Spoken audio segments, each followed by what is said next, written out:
Assalamualaikum warahmatullahi wabarakatuh. Kembali lagi di channel aku, Mama Fazo. Oke guys, kali ini aku pengen sharing ke kalian, pengen cerita ke kalian mengenai kasus kriminal yang pernah viral banget di negara jiran di Kuala Lumpur, Malaysia guys. Kasus ini adalah kasus kriminal yang paling menggemparkan masyarakat setempat, di mana ada pembunuhan yang sangat sadis sekali guys yang terjadi di tahun 2003. Kalau kalian pengen mendengarkan ceritanya, pengen tahu alur ceritanya seperti apa, simak video aku ini guys. Oke. Jadi ceritanya guys, ada seorang yang bernama Kenny Ong. Dia adalah warga negara Malaysia, tapi dia ada keturunan Chinese gitu guys. Jadi wajahnya memang oriental, matanya sipit. Dia memang keturunan darah Chinese. Nah, dia kelahiran tahun 1974. Nah, kemudian di tahun 1995 dia berangkat ke Amerika Serikat untuk menimba ilmu di sana guys. Nah, setelah dia lulus dari universitas, dia mendapatkan pekerjaan. Jadi dia kerja di sana di bidang IT gitu guys. Dan setelah itu, si Kenny Ong ini bertemu seorang laki-laki yang bernama Brandon, dan si Brandon ini menjadi pacar dia. Nah, setelah pacaran untuk beberapa lama, kemudian mereka memutuskan untuk menikah. Jadi akhirnya si Brandon ini menikahi si Kenny Ong. Dan pada tahun 2003, si Kenny Ong mendapatkan kabar dari Malaysia bahwa ayahnya dirawat di rumah sakit untuk dioperasi. Karena bapaknya itu tadi ya, dia memiliki penyakit kanker gitu. Dianalisa oleh dokter, si bapak ini tadi memiliki penyakit kanker, jadi harus dioperasi. Karena si Kenny Ong itu orangnya gimana ya, ya sedih banget lah pastinya. Sudah lama, dari tahun 1995 sampai 2003 memang belum pernah sama sekali datang ke Malaysia untuk menjenguk keluarganya. Jadi kebetulan ayahnya itu memang lagi sakit di rumah sakit, dirawat, mau operasi, jadi dia pulanglah ke Malaysia. Tapi dia tuh pulang ke Malaysia tuh sendirian guys, nggak sama suaminya tadi. Suaminya ditinggal di Amerika Serikat. Nah, setelah sampai di Malaysia, si Kenny Ong ini memang banyak menghabiskan waktunya di rumah sakit. Kan memang niat dia karena pengen ketemu ayahnya di Malaysia, ingin melihat proses pengobatan ayahnya di rumah sakit seperti itu guys. Nah, setelah itu si ayahnya ini untuk beberapa hari dia sembuh, operasinya berjalan lancar, dia sehat kembali, kankernya udah dibuang. Jadi si Kenny Ong ini memutuskan untuk pulang ke Amerika Serikat lagi. Setelah itu, di malam terakhir dia berada di Malaysia, dia punya inisiatif untuk mengumpulkan rekan-rekannya dan teman-teman dia semasa dia berada di Malaysia dulu waktu dia sekolah SMA gitu guys. Nah, untuk bertemu di malam itu untuk mengadakan suatu party kecil-kecilan seperti makan malam dan minum-minum seperti itu guys. Jadi malam itu Kenny Ong pergi ke party, dia tidak sendirian guys. Dia mengajak ibu dan juga adiknya yang bernama Elsa. Nah, setelah itu mereka siap-siap untuk berangkat. Mereka menggunakan mobil ibunya. Nah, setelah sampai mereka di tempat tujuan, di mana itu adalah sebuah mall yang di situ ada restoran di dalamnya. Nah, mereka mulai untuk masuk ke arah parkiran. Setelah mereka sudah ada di depan pintu parkiran, di situ ada portal biasanya dari besi gitu ya guys. Nah, mereka langsung ambil struk yang untuk membayar parkiran nanti guys, seperti struk kecil itu, kertas itu biasanya dibayarkan. Setelah itu mereka baru bisa keluar dari tempat parkiran itu. Nah, mereka ambil itu struk, kemudian mereka memarkirkan mobilnya. Nah, karena mereka itu datangnya telat, walaupun si Kenny ini yang mengundang teman-temannya gitu untuk bertemu makan malam di restoran itu, tapi si Kenny dan ibu juga adiknya ini malah datangnya telat guys. Jadi mereka buru-buru untuk naik ke atas untuk makan malam itu tadi di restoran karena teman-temannya sudah menunggu mereka. Nah, setelah itu barulah si Kenny itu teringat bahwasanya kertas struk yang untuk membayar parkiran itu masih tertinggal di dalam mobil. Karena adatnya di luar negeri, di Malaysia ataupun di Dubai ataupun di mana saja, biasanya kertas truk itu setelah mereka memarkirkan mobil harus ditaruh di saku, harus tetap ada di tangan mereka. Karena setelah mereka itu mau keluar, mereka harus membayarkan di mesin pembayaran parkir yang sudah disediakan di sana guys. Jadi beda dengan yang ada di Indonesia. Biasanya di Indonesia struk yang untuk membayar parkir itu dibayarkan setelah mereka sudah di depan pintu portal untuk keluar. Tapi kalau di luar negeri biasanya membayarnya itu sebelum mereka ada di depan pintu portal, itu mereka sudah harus membayar di mesin tempat pembayaran parkir yang sudah disediakan gitu guys. Dan ketika si Kenny Ong itu teringat pada struk pembayaran parkir tadi tertinggal dalam mobilnya, dia langsung ngadu ke ibunya gitu. Mah, aku ini lupa sama kertas struk yang mau buat bayar parkir, masih aku tinggal dalam mobil katanya gitu. Kemudian kata ibunya, ya udah kita ambil yuk. Nggak usah deh mah, kita kan udah telat ini. Teman-teman udah nungguin dari tadi. Mendingan nanti aja kalau udah selesai makan malam kita ambil sebelum kita bayar ini, sebelum kita bayar parkiran, katanya kayak gitu. Ya udah deh katanya gitu. Nah kemudian pesta itu berjalan lancar selama 2 jam guys. Tapi setelah 2 jam si Kenny Ong memperhatikan ibunya yang semakin lama semakin kelihatan lesu, ngantuk gitu guys. Nah kemudian dia bilang ke ibunya, "Ma, kalau mama udah ngantuk, sini aku antar ke parkiran, mama pulang aja duluan gak apa-apa sama adek. Nanti aku balik lagi ke sini, aku bisa pulang belakangan kok ma. Soalnya kan aku masih pengen ketemu sama teman-teman. Nanti aku pulang bisa diantar sama mereka," katanya kayak gitu. Nah si ibunya itu menyetujui. Setelah itu mereka langsung aja pergi menuju tempat parkiran. Nah sebelum di tempat parkiran mereka baru keinget lagi, oh ya struknya ada dalam mobil ternyata gitu. Terus si Kenny Ong langsung bilang ke ibunya, "Mama tungguin aja di sini antri ya Maya di depan mesin ini. Soalnya aku mau ambil aja ke sana sendirian. Mama sama adik di sini aja," katanya kayak gitu. "Aku nggak lama kok mah, paling-paling ya cuma 3 menitan gitu, aku balik lagi langsung ke sini," katanya kayak gitu. Kemudian si mama bilang, "Oke deh nggak apa-apa." Nah, si Kenny Ong berangkatlah untuk ke dalam mobil mengambil struknya. Dan ibu dan adiknya itu menunggu di depan mesin pembayaran parkir. Nah setelah ditunggu selama 20 menit si Kenny Ong ini tidak muncul-muncul juga guys. Nah kemudian si ibunya ini dan adiknya menelpon ke nomor HP-nya. Ternyata nomor HP-nya itu memang aktif, cuman tidak diangkat-angkat, bahkan dialihkan ke mailbox. Sampai beberapa menit mereka menelponi terus, kemudian tidak ada respon. Ya seperti itu seterusnya. Setelah itu nomor HP-nya tidak aktif lagi. Nah ibu dan adiknya ini sangat panik sekali guys. Jadi mereka itu seperti kepikiran yang aneh-aneh, apa kemana dia kok nggak nongol-nongol lagi gitu kan. Nah mereka berdua itu berinisiatif untuk mendatangi tempat parkiran untuk menghampiri si Kenny Ong di tempat parkir tadi guys. Nah setelah mereka sampai di tempat parkiran, mereka tidak menjumpai Kenny Ong. Bahkan mobil yang dikendarai mereka tadi dari rumah untuk datang ke mall itu, ke restoran itu mobilnya juga udah nggak ada. Jadi Kenny Ong hilang bersama mobilnya guys. Nah karena mereka sudah bingung, menelpon ke Kenny Ong juga sudah tidak aktif lagi. Tadinya masih nyambung di telepon, kemudian mailbox, setelah itu sudah tidak aktif lagi. Nah si ibunya ini kan panik, jadi dia langsung melihat sekeliling tempat parkiran itu ternyata ada kamera CCTV dan mereka punya inisiatif untuk menanyakan ke penjaga di situ seperti security gitu guys. Kemudian mereka menceritakan kronologinya seperti itu tadi. Mereka datang bertiga, kemudian Kenny Ong datang ke parkiran untuk mengambil struk yang tertinggal, kemudian dia tidak datang lagi setelah 20 menit seperti itu. Nah mereka hanya meminta untuk memperlihatkan CCTV di jam-jam kejadian waktu si Kenny Ong itu menghilang gitu guys. Nah karena Pak security-nya ini bertanggung jawab dan baik hati, lalu Pak security ini memutar CCTV tadi untuk diperlihatkan kepada mereka.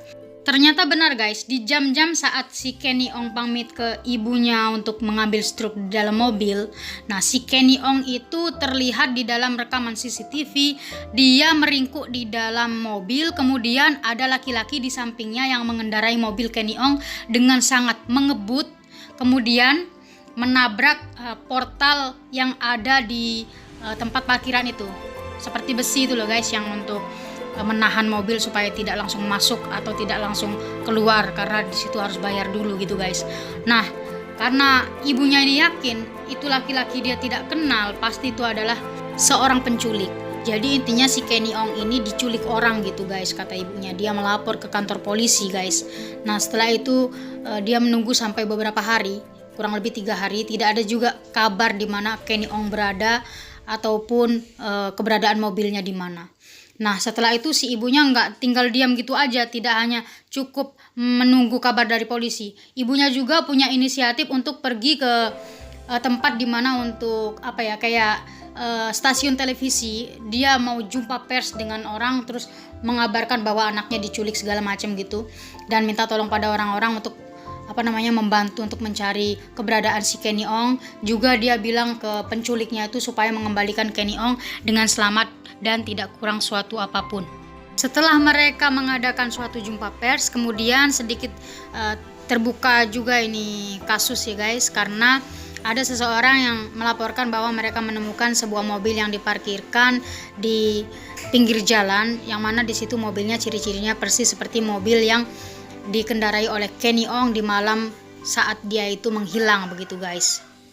Dan berita itu dibenarkan oleh keluarga Kenny Ong guys. Ternyata memang mobil itu ciri-cirinya persis mobil milik si ibunya Kenny Ong ini tadi. Setelah itu mereka melihat ternyata di dalam mobil itu ada bekas darah guys. Jadi ini semakin membuat ibunya panik dan cemas kalau itu darah adalah mungkin darahnya si Kenny Ong. Terus kemana perginya si Kenny Ong segala macam gitu guys. Dan jelang beberapa hari setelah ditemukannya mobil itu guys, ada seorang kuli bangunan yang melaporkan bahwa dia menemukan mayat di dalam gorong-gorong tempat aliran air seperti itu yang di dekat tempat mereka bekerja itu guys. Jadi itu kan ditemukannya perempuan itu di dalam gorong-gorong yang mana tempatnya memang sepi ya, hanya ada rumah-rumah yang apartemen yang akan dibangun gitu guys. Jadi di depan apartemen yang mau dibangun gitu mayat itu ditemukan, tapi sudah di dalam gorong-gorong dan mayatnya keadaannya itu sangat mengenaskan sekali, sudah terbakar hangus gitu mukanya guys, jadi sulit untuk dikenali lagi gitu. Nah sejak detik itu kabar penemuan mayat itu sangat menggemparkan di Kuala Lumpur situ guys. Nah sampai-sampai dimasukkan dalam berita, bahkan foto perempuan itu juga dipajangnya di kertas-kertas koran gitu guys di halaman depan. Jadi ibunya juga sering lihat berita itu dan melihat sepertinya ini ciri-ciri anaknya karena dia melihat dari rambutnya guys. Dan dibenarkan juga oleh bapaknya si Kenny Ong bahwasanya aksesoris yang dipakai si Kenny Ong itu tadi yang dikenakan oleh mayat itu adalah milik si Kenny Ong. Dan setelah itu pihak polisi membawa jasad tersebut ke rumah sakit untuk dites DNA, diautopsi dan lain sebagainya. Dan benar ternyata itu adalah jasadnya si Kenny Ong guys. Tapi sejauh ini ternyata masih belum juga orang yang bisa dijadikan tersangka atas pembunuhannya karena belum ketahuan siapa orang itu.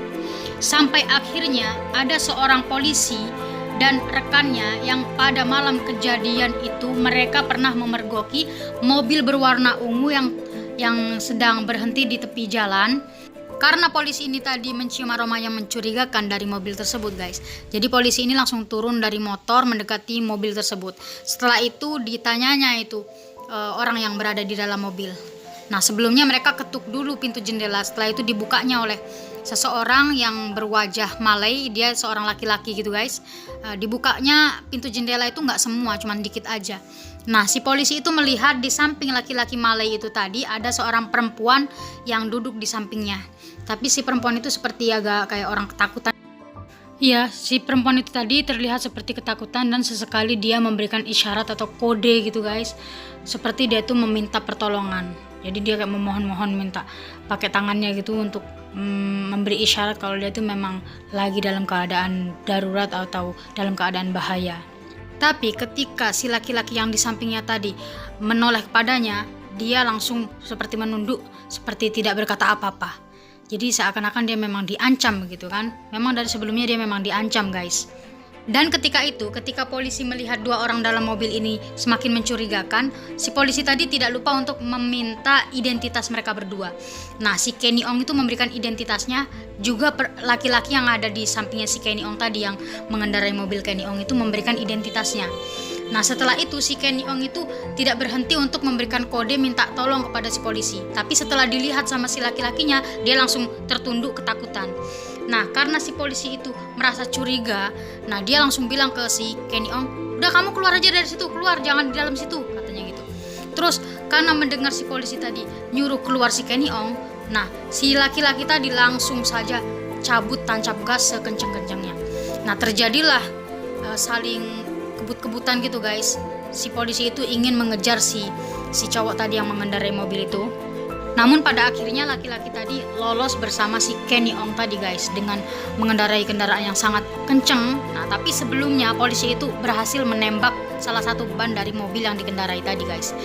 Namun walaupun mobilnya atau bannya ada yang meletus satu, tapi tetap aja nekat itu laki-laki mengendarainya sambil ngebut gitu guys. Sampai akhirnya mereka tidak diketemukan dan lolos sudah pergi kemana tidak tahu. Dan dari situlah setelah pengakuan dari polisi ini tadi menceritakan kronologi pada malam kejadian pada saat si Kenny Ong ini menghilang, barulah mulai menemukan titik terang dari kasus ini guys. Apalagi si polisi ini masih memiliki bukti, masih memegang kartu tanda pengenal milik si Kenny Ong, juga milik laki-laki Melayu itu tadi guys.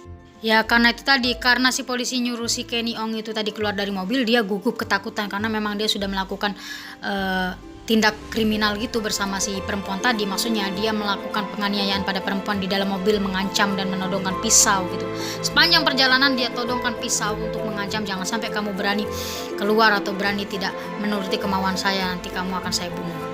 Nah ceritanya ternyata si laki-laki itu adalah laki-laki berkebangsaan Melayu bernama Ahmad Najib bin Aris guys. Panggil aja dia namanya Najib ya. Dia berprofesi sebagai pembersih kabin pesawat untuk bersih-bersih kaca pesawat, ngelap-ngelap segala macam gitu guys. Nah dengan adanya laporan kartu pengenal yang dipegang oleh polisi ini, barulah polisi bergegas untuk menangkap si Najib ini guys. Kebetulan pada saat itu di pagi hari si Najib baru turun dari taksi, entah pulang dari mana, karena memang beberapa hari setelah dipantau memang dia itu tidak terlihat ada di rumahnya. Nah baru kali itu di pagi hari dia ditangkap karena dia sedang ada di depan rumahnya turun dari taksi. Nah pada saat itu dia langsung dibawa ke kantor polisi dan diinterogasi di sana. Kemudian dia menceritakan segala yang terjadi termasuk kronologi bagaimana pembunuhannya. Ternyata di malam itu guys, dia melihat si Kenny Ong ini sedang menghampiri mobilnya, membuka pintu mobil, kemudian mencari-cari sesuatu di dalam mobilnya. Karena dia melihat bentuk tubuh Kenny Ong yang bisa dibilang seksi, orangnya juga cantik, dia tuh tergugah seperti nafsu birainya itu ingin memperkosa si Kenny Ong ini. Nah langsung saja dia mendorong si Kenny Ong untuk masuk ke dalam mobil, kemudian dia duduk di tempat pengemudian mobil dan langsung tancap gas membawa Kenny Ong lari dari tempat parkiran itu sambil keliling-keliling ke daerah Kuala Lumpur itulah pokoknya semalaman itu guys. Nah kemudian si Najib ini membawa si Kenny Ong ke suatu tempat yang sangat sepi dan disitulah si Kenny Ong diperkosa guys. Dan sepanjang perjalanan si Kenny Ong itu ditodongi pisau, diancam-ancam supaya tidak lari ataupun tidak teriak ataupun tidak mengadu ke siapapun, seperti itu guys. Jadi sangat tertekan sekali si Kenny Ong, tidak diperbolehkan untuk bergerak sedikit pun begitu. Jadi tidak hanya berhenti di situ guys. Jadi sewaktu dia sudah diperkosa satu kali itu dia langsung dibawa pergi lari lagi menggunakan mobilnya dan dia mencari tempat yang lebih sepi lagi dan di sana dia diperkosa untuk kedua kalinya guys. Nah setelah sudah mendekati azan subuh, nah si Kenny Ong ini diturunkan dari mobil, kemudian dia diikat tangannya di belakang, kemudian disumpal mulutnya pakai kain dan setelah itu dia dimasukkan ke dalam got yang ada di pinggir jalan sepi itu tadi guys. Setelah itu si Najib ini tadi langsung meninggalkan si Kenny Ong dalam keadaan terikat tangannya dan tersumpal mulutnya. Dan juga si Kenny Ong ini sudah memiliki luka tusuk 2 kali sewaktu ada di dalam mobil guys. Dan setelah itu si Najib ini meninggalkan tempat kejadian itu guys, di mana si Kenny Ong terikat dan tersumpal mulutnya dalam keadaan luka tusuk dan darahnya yang terus mengalir. Dan kemungkinan di hari itu juga si Kenny Ong meninggal dunia guys. Tapi tidak berhenti sampai di situ saja guys.